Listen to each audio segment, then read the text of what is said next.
Dear friends, this lecture is devoted to one more widely used method for material science investigation. I'm talking about scanning electron microscopy. Indeed, if you remember, we outlined 3 different levels of material structure, so including atomic, crystalline, and microstructure. We talked with you about a couple of methods which are used in order to investigate atomic structure. I'm talking about transmission electron microscopy, and crystal structure. I'm talking about X-ray diffraction analysis. So today we will talk about methods which is widely used in order to investigate microstructure, scanning electron microscopy. So this screen again reminds you about the different level of material structure and their scales.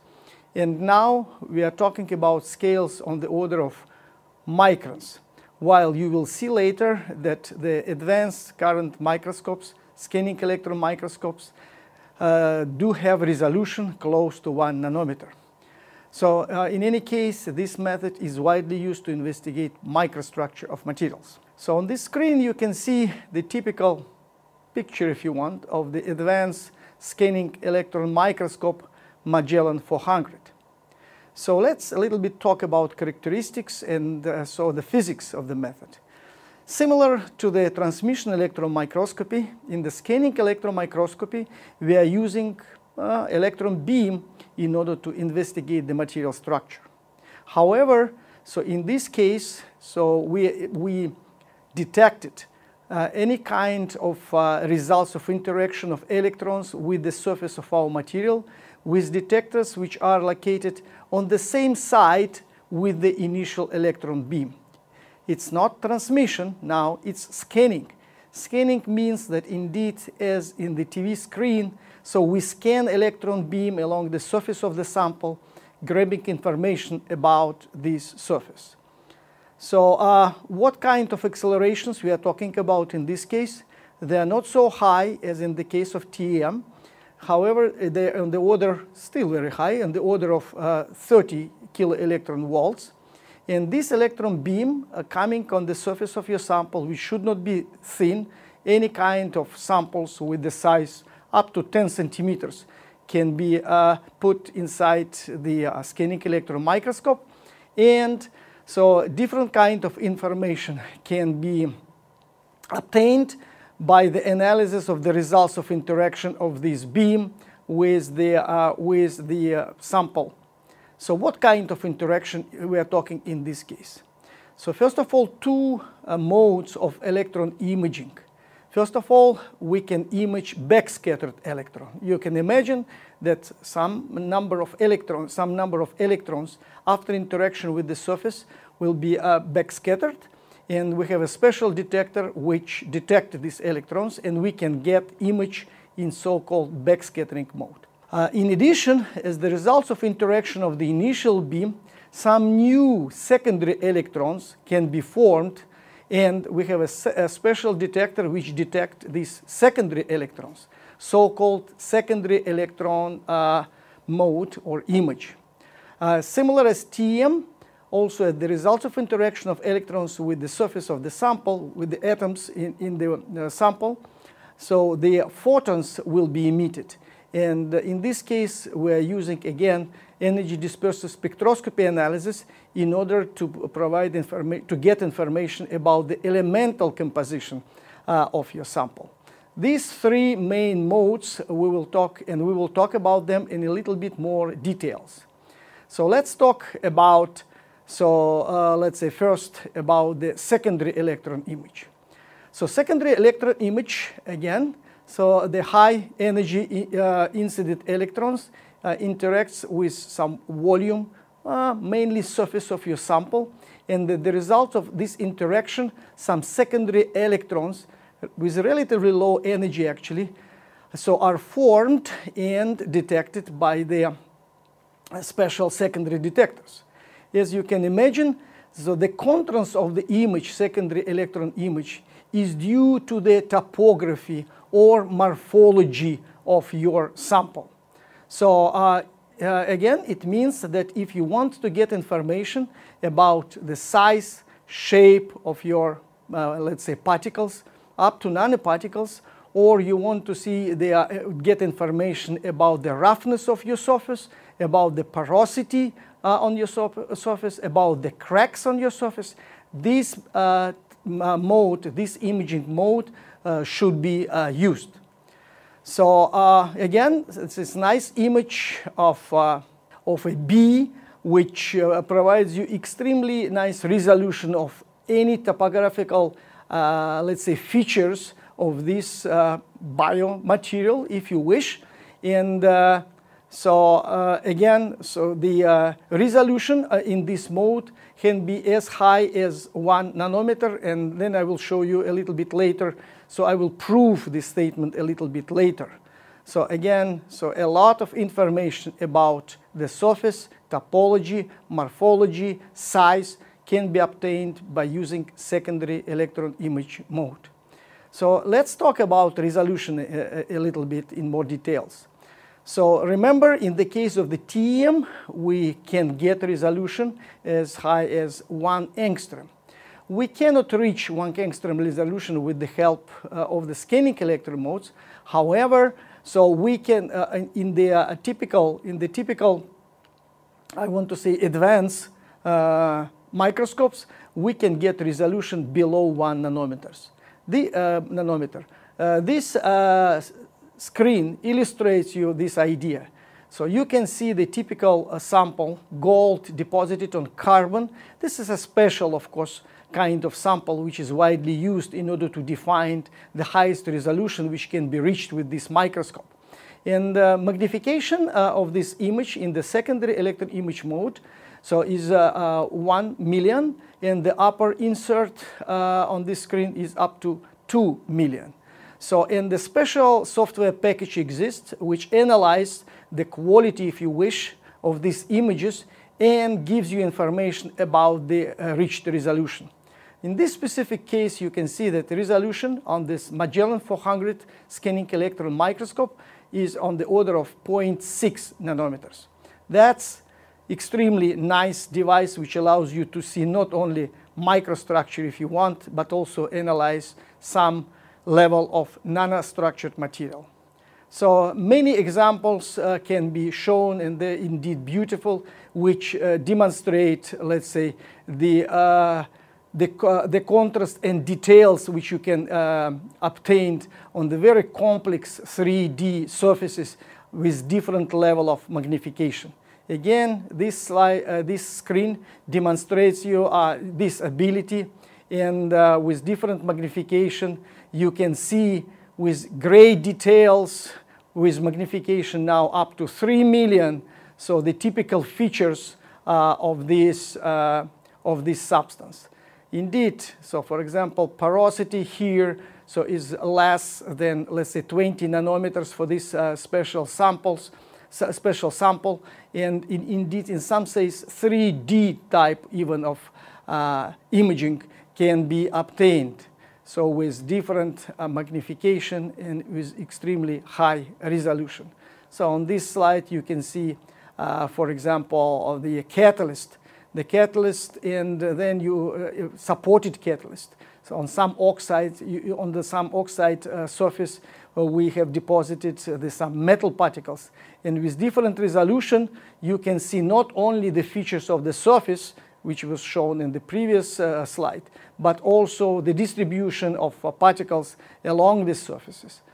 So the other example is with this high resolution, you can investigate with the unique surface sensitivity, for example, carbon nanotubes. Again, so you can see the general length of these nanotubes, and increasing magnification, you can measure easily the diameter of these nanotubes, and then you can see even the features, again, some metal particles distributed along the surface of this tube. Let's conclude that if you want to get information about the surface, topological, morphological features of your material, you have to use so-called secondary electron image mode. So backscattered mode, a little bit different. And difference is that the main contrast on the backscattering images is due not to the topography, but is due to the difference in the atomic number of the elements of all of the phase which you have in your sample. So let's consider this statement with the help of the example. So we do have two SEM images of iron particles in carbon. So on the left, it is a secondary electron image, and it's not possible, I want to say, to resolve iron particle relative to the carbon. On the right, we have the backscattering mode, and you can easily see that the iron particles much more brighter as compared to the rest of the surface in this case, and you can easily identify these high Z particles on the low Z contrast. So it means that if you want to get information about the distribution of different phases with different average Z number, atomic number, you have to use backscattering mode. That's the other example. So in this cross section, and indeed in the backscattering mode, of course, it's better to use cross sections of your sample, because in order to neglect, not to account the topological effect.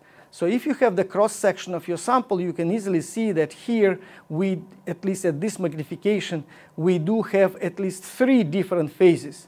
Lighter phase in backscattering mode, as you know now, corresponds to the phase with the highest average atomic number, and the darker one to the lower one. And we do have even intermediate, some gray phase here. So however, if we increase magnification, we can see then one more extremely dark phase also exists in this material. And this kind of analysis, especially when you combine it with the energy dispersive spectroscopy analysis, will give extremely powerful tool in order to define the phase distribution in your sample, even without using any kind of diffraction type of technique. So that's very specific feature of the backscattering mode. And other example is shown here again. So we have a cross section of material which involves aluminum and nickel. Nickel does have higher atomic number as compared to aluminum, as you can see. And with resolution, as I mentioned, on the order of 1 nanometer, you can see very nicely the distribution of nickel and aluminum phase in your material. Let's now move to the last possibility, last mode, or last kind of diagnostics which typically you have in your scanning electron microscope. I'm talking energy dispersive analysis of X-rays. So we have discussed briefly so what is going on here. So again, we have initial electron which somehow interact with the atom in the surface of in the volume of your sample, and as the result of interaction, so the ions, so one electron, let's say from the K level of inner structure emitted. As the result, we have ion in not, let's say, stable conditions.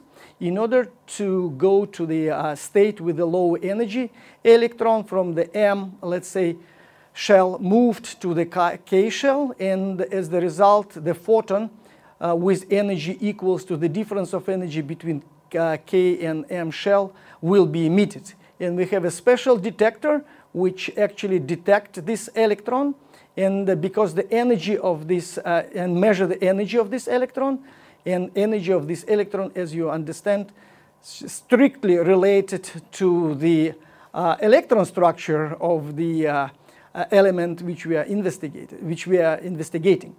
So here, so what is important? Important to understand that actually interaction of the initial beam with your sample takes place in some volume. It means that you will obtain information from the volume of interaction, which depends, of course, on the accelerating voltage of your electron beam. So typically it's on the order from 1, I want to say, to 5 microns. So it means that so information about the elemental composition of your material you will obtain from this volume. So why it is so important to understand that? So indeed, if the size of your grains larger, let's say, than 5 microns, in this case, you will obtain information about elemental composition of this exact grain.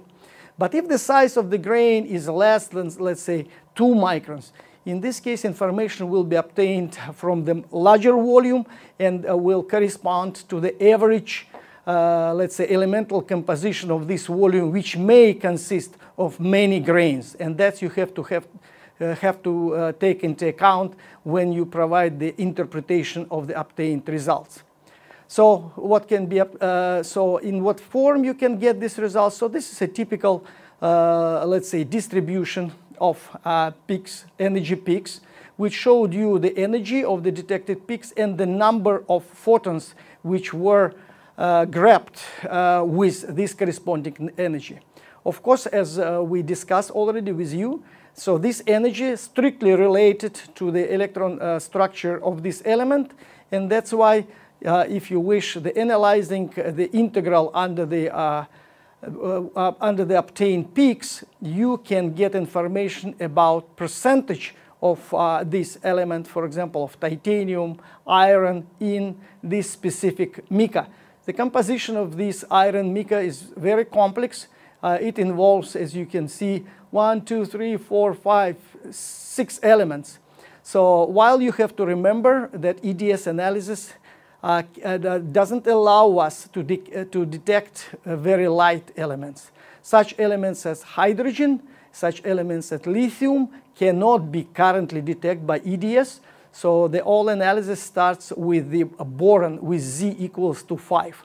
So it means that if your sample, so if your phase consists or involves some kind of hydrogen, you have to account this by the recalculating of amount of hydrogen, starting assuming that you should have 100% of total elements in the investigated phase.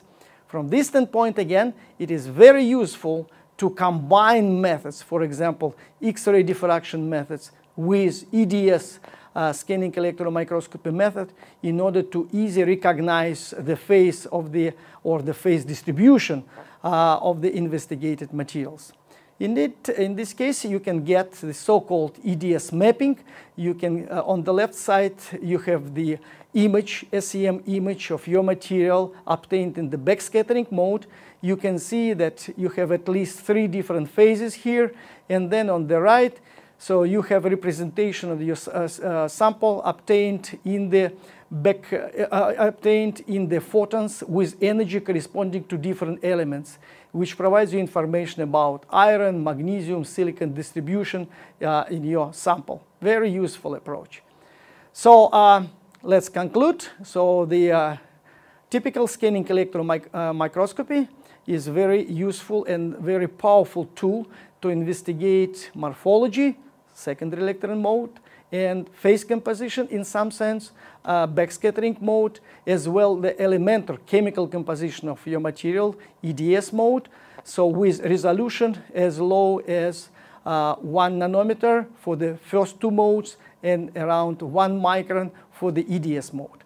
However, before we make the final conclusion about this technique, I also want to mention a little bit about the new type of the scanning electron microscopy, so-called dual beam microscopy, where together with the electron column with electron beam, which we have discussed just for the scanning electron microscopes, you also have an ion column.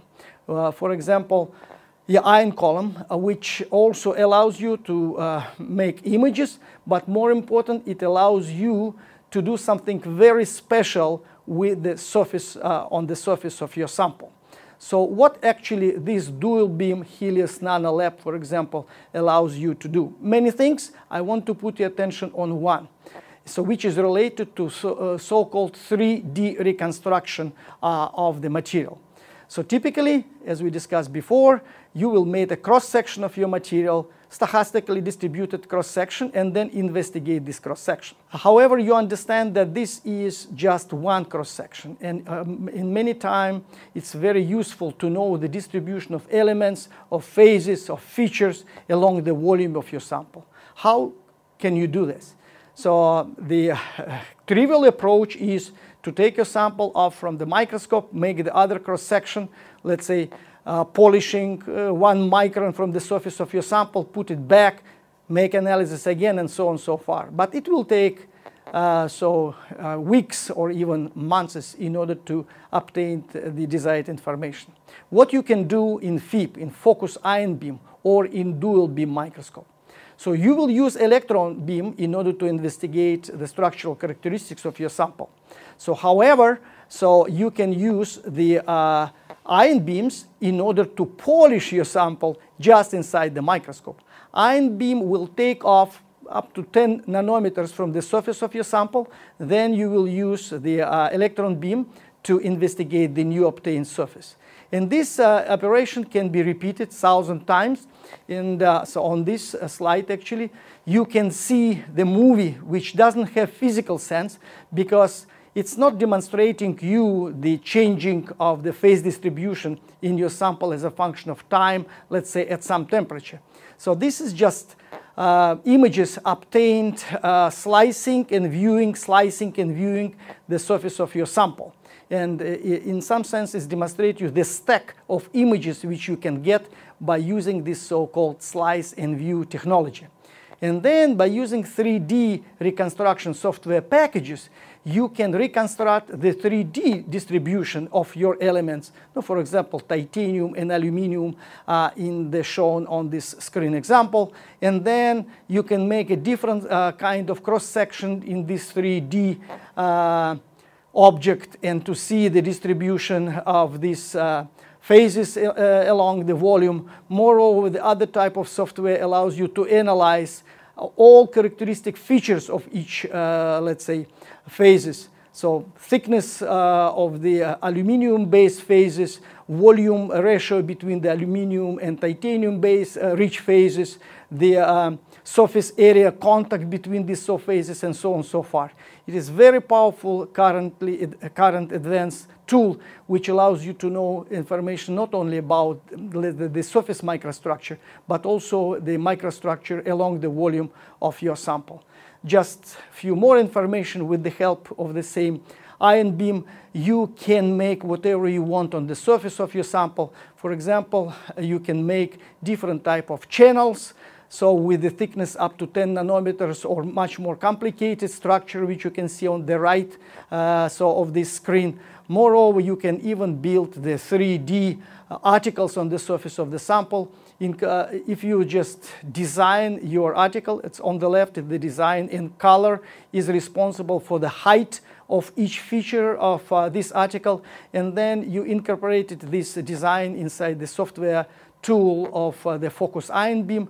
Then this ion beam with precision less than 1 nanometer will build or fabricate this type of article on the surface of your sample. So now we can conclude, and I hope that I convince you that a scanning electron microscope is an extremely powerful tool to investigate the structural characteristics of your material on the micron and even nano level. And it has its advantages that the samples of different shape and dimensions can be used for this technique. So the only issue that which you have to have in your mind that EDS analysis in this case has resolution on the order of microns. I want to say so in the range from 1 to 5 micron. That's why the information obtained should have the right interpretation, taking into account that indeed information can be obtained not from the volume of one exact grains, but from the volume which involves several different type of phases. And also you have to account that light elements such as hydrogen and lithium cannot be detected, at least with the current type of EDS detectors. And so again, in this case, I can suggest you that to use combination of different techniques, specifically X-ray diffraction techniques and the EDS technique in the scanning electron microscope in order to obtain information about the phase distribution in your sample. Thank you very much for your attention.